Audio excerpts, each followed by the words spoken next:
আসসালামু আলাইকুম ভিউয়ার্স, আশা করি সকলেই ভালো আছেন। তো আপনার বাজেটটি যদি হয়ে থাকে 25,000 টাকা এবং এই বাজেটে বর্তমানে সময়ে সবচেয়ে সেরা একটি স্মার্টফোন নিতে যাচ্ছেন, বিশেষ করে ভালো ডিজাইন এবং বিল্ড কোয়ালিটির সাথে ভালো ক্যামেরা সেটআপ নিতে যাচ্ছেন এবং ডিসপ্লে কোয়ালিটির সাথে ভালো গেমিং পারফরম্যান্স ওর স্মার্টফোন নিতে যাচ্ছেন, তাহলে বর্তমান সময়ে বাংলাদেশে অ্যাভেলেবল রয়েছে 25,000 টাকার আশেপাশে Redmi Note 11 Pro Plus। এই স্মার্টফোনটি কিন্তু আপনার জন্য সবচেয়ে বেস্ট হতে যাচ্ছে। তো এই স্মার্টফোনটির বাংলাদেশে 6128 ভেরিয়েন্টটি আনঅফিশিয়ালি আমরা 25,000 টাকায় দেখতে পাচ্ছি। তো অবশ্যই 25,000 টাকায় এই স্মার্টফোনটিকে কিন্তু সবচেয়ে বেস্ট বলাই যায়। তো আজকের এই ভিডিওতে আমরা এই স্মার্টফোনটির ভালো দিক, মন্দ দিক এবং স্মার্টফোনটি আপনার জন্য কেমন হতে যাচ্ছে এবং এই বাজেটে কি অন্য কোনো স্মার্টফোন আছে কিনা, তো এই ভিডিওটি প্রথম থেকে শেষ পর্যন্ত দেখলেই কিন্তু এই স্মার্টফোনটি সম্পর্কে সকল কিছুই কিন্তু বুঝতে পারবেন। তো অবশ্যই ভিডিওটি প্রথম থেকে শেষ পর্যন্ত দেখবেন। তো কথা না বাড়ি তাহলে ভিডিওটি স্টার্ট করা যায়। সো ভিউয়ার্স, প্রথমেই যদি স্মার্টফোনটির আমরা ডিজাইন এবং বিল্ড কোয়ালিটিতে আসি, তো স্মার্টফোনটির ফ্রেম হতে যাচ্ছে প্লাস্টিক এবং রিয়ারে দেখতে পারবো গ্লাস, যেখানে কিনা কর্নিং গোরিলা গ্লাস 5 এর প্রোডাকশন থাকছে। তো অবশ্যই এই স্মার্টফোনটির ডিজাইন এবং বিল্ড কোয়ালিটি কিন্তু যথেষ্ট ভালো হতে যাচ্ছে, বিশেষ করে রিয়ারে থাকছে গ্লাস। তো এই বাজেটে যে তারা গ্লাস দিয়েছে অবশ্যই এটি ভালো বিষয়। সাধারণত কিন্তু আমরা প্লাস্টিক দেখতে পাই এই বাজেটে, তো এখানে গ্লাস থাকার কারণে কিন্তু স্মার্টফোনটি হাতে নিলে অনেকটাই প্রিমিয়াম ফিল মনে হয়। তো অবশ্যই স্মার্টফোনটির ডিজাইন এবং বিল্ড কোয়ালিটি যথেষ্ট ভালো হতে যাচ্ছে এবং এই ফোনটির ওয়েট হতে যাচ্ছে 202 গ্রাম এবং থিকনেস 8.1 মিলিমিটার। তো অবশ্যই এই স্মার্টফোনটির যদি পোর্টস এবং বাটনে আসি, তো এখানে আমরা সকল পোর্টস এবং বাটনের সাথে কিন্তু এখানে আমরা হাইব্রিড সিম স্লট দেখতে পারবো। তো দুটি সিম বা একটি মেমোরি কার্ড ইউজ করতে পারবো একসাথে এবং এখানে আমরা কিন্তু 3.5 mm audio Jack, iron blaster, তো সকল কিছু কিন্তু থাকে যাচ্ছে এই স্মার্টফোনটিতে। তো এবার যদি মুভ করা যায় এই স্মার্টফোনটির ডিসপ্লেতে, তো এখানে আমরা ফুল ভিউ ডিসপ্লে প্যানেল দেখতে পারবো এবং ডিসপ্লের টপ মিডল সেন্টার থাকছে 5 ইঞ্চ, যেটি কিনা যথেষ্ট ছোট হতে যাচ্ছে এবং এই ডিসপ্লের চিন এবং ব্যালেন্স কিন্তু ঠিকঠাকই বলা যায়। তো অবশ্যই এই ডিসপ্লে কিন্তু যথেষ্ট ভালোই বলা যায় এবং 6.67 ইঞ্চিস অ্যামোলেড ডিসপ্লে প্যানেল দেখতে পারবো, যার রেজলিউশন ফুল এইচডি প্লাস, সাথে থাকছে 120 হার্জ রিফ্রেশ রেট, 1200 নিটস ব্রেক ব্রাইটনেস এবং এই ডিসপ্লেকে প্রোডাকশনের জন্য থাকছে কর্নিং গোরিলা গ্লাস 5। তো অবশ্যই এই ডিসপ্লের কিন্তু কালার, কন্ট্রাস্ট, ব্রাইটনেস, তো আপনারা যারা মিডিয়া কন্টেন্টগুলো ওয়াচ করতে চাচ্ছেন তো অবশ্যই স্মার্টফোনটিকে চয়েস লিস্টে রাখতে পারেন। তো বিশেষ করে স্মার্টফোনটির ভিউ অ্যাঙ্গেল এবং স্মার্টফোনটির কিন্তু ডিসপ্লে কোয়ালিটি যথেষ্ট ভালোই বলা যায়।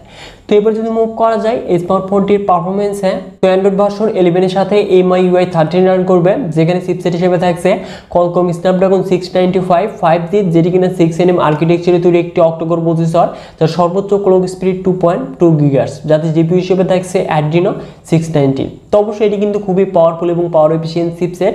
তো এখানে আমরা পাবজিতে ব্যালেন্স আল্ট্রা সেটিংসে মানে 40 fps এর আউটপুটও পেতে যাচ্ছি এবং COD ভেরিয়াই সেটিংসে প্লে করতে পারবো, মানে 60 fps এর আউটপুটটা পেতে যাচ্ছি এবং আদার যে গেমগুলো রয়েছে তো সেই গেমগুলো কিন্তু আমরা স্মার্টফোনটি দিয়ে খুব ইজিলি প্লে করতে পারবো। তো অবশ্যই এই স্মার্টফোনটি থেকে কিন্তু আমরা গেমিং পারফরমেন্সটা যথেষ্ট ভালো দেখতে পারবো। তো সকল গেমগুলি কিন্তু আমরা এই স্মার্টফোনটি দিয়ে ইজিলি প্লে করতে পারবো, বিশেষ করে আমরা লং টাইম গেম প্লে করলেও কিন্তু হিটিং ইস্যুটা যথেষ্ট কম হতে যাচ্ছে এবং ফ্রেম ড্রপ কিন্তু আমরা যথেষ্ট কম দেখতে পারবো, মানে দু একটি ফ্রেম ড্রপ দেখলেও দেখতে পেতে পারি। তো অবশ্যই এই স্মার্টফোনটিকে আপনারা যারা গেমার রয়েছে তো চয়েস লিস্টে রাখতে পারেন এবং এই ফোনটির র্যাম টাইপ LPDDR4S এবং স্টোরেজ টাইপ UFS 2.2। তো অবশ্যই ডাটা রিড এবং রাইট হবে কিন্তু যথেষ্ট ফাস্ট স্পিডে এবং এখানে আমরা কিন্তু ভার্চুয়াল র্যাম দেখতে পারবো। তো অবশ্যই একটি ভালো বিষয়। তো এবং এই স্মার্টফোনটি কিন্তু আমরা অ্যাপ ওপেন ক্লোজিংয়ে কোনো রকম সমস্যাই দেখতে পারবো না এবং ইউজিংয়ে কিন্তু যথেষ্ট স্মুথভাবে কিন্তু স্মার্টফোনটিকে আমরা ইউজ করতে পারবো। তো এবার যদি মুভ করা যায় স্মার্টফোনটির ক্যামেরাতে, তো স্মার্টফোনটির রিয়ারে দেখতে পারবো আমরা ট্রিপল ক্যামেরা সেটআপ, যার মেইন ক্যামেরাটি 108 মেগাপিক্সেল, যার অ্যাপারচার হলো 1.9, সাথে থাকছে 8 মেগাপিক্সেল আল্ট্রা ওয়াইড এবং 2 মেগাপিক্সেল ম্যাক্রোলেন্স এবং স্মার্টফোনটি দিয়ে আমরা 1080p 30 fps এর সর্বোচ্চ ভিডিও রেকর্ড করতে পারবো। তো অবশ্যই স্মার্টফোনটির মেইন ক্যামেরা দিয়ে কিন্তু আমরা খুব সুন্দর সুন্দর পিকচারই ক্লিক করতে পারবো স্মার্টফোনটি দিয়ে। বিশেষ করে এই স্মার্টফোনটির ফটো কোয়ালিটি নিয়ে কথা বলতে গেলে তো অবশ্যই এখানে কিন্তু ডিটেলস, ডাইনামিক রেঞ্জ, কালার এবং কালারটা একটু যাই হোক বুস্টেড, তো এই বাজেটে ঠিকঠাকই বলা যায়। তো অবশ্যই এখানে কিন্তু আমরা শ্যাডো এরিয়া এবং বিশেষ করে আকাশের যে কালারটা তো যথেষ্ট কিন্তু ভালো লেগেছে বা ভালোভাবে কিন্তু কন্ট্রোল করতে পেরেছে এই স্মার্টফোনটি। তো অবশ্যই ফটো কোয়ালিটি স্মার্টফোনটি থেকে যথেষ্ট ভালো হতে যাচ্ছে এবং স্মার্টফোনটির যে মাইক্রোশটটা তো এই বাজেটে ঠিকঠাকই বলা যায় এবং স্মার্টফোনটি দিয়ে নাইট মোডও কিন্তু আমরা যথেষ্ট ভালো পিকচার পেতে যাচ্ছি। তো এবার যদি মুভ করা যায় স্মার্টফোনটির ফ্রন্টে, তো ফ্রন্টে দেখতে পারবো আমরা 16 মেগাপিক্সেল সেলফি ক্যামেরা, যেটি দিয়েও আমরা 1080p 30 fps সর্বোচ্চ ভিডিও রেকর্ড করতে পারবো। তো এবার যদি মুভ করা যায় স্মার্টফোনটির কমন ফিচার্সে, তো এখানে আমরা ডুয়েল স্টোরেজ স্পিকার দেখতে পারবো, তো অবশ্যই এটি ভালো বিষয়, এবং LAN, bluetooth, GPS, USB type C port, এবং স্মার্টফোনটির সিকিউরিটি হিসেবে দেখতে পারবো আমরা সাইড মাউন্টেড ফিঙ্গারপ্রিন্ট স্ক্যানার, যেটি কিনা যথেষ্ট ফাস্ট স্পিডে লক এবং আনলক হতে যাচ্ছে। সাথে দেখতে পারবো আমরা 5000 mAh ব্যাটারি, যেটি কিনা 67 ওয়াট ফাস্ট চার্জিং সাপোর্টেড। তো অবশ্যই এই স্মার্টফোনটির কিন্তু পাওয়ারফুল এবং পাওয়ার এফিসিয়েন্ট চিপসেট থাকার কারণে একদিনের মতো ব্যাটারি ব্যাকআপ পেয়ে যাব, এবং এই স্মার্টফোনটি আমরা 0 to 100% 45 মিনিটে কমপ্লিট হতে দেখতে পারবো।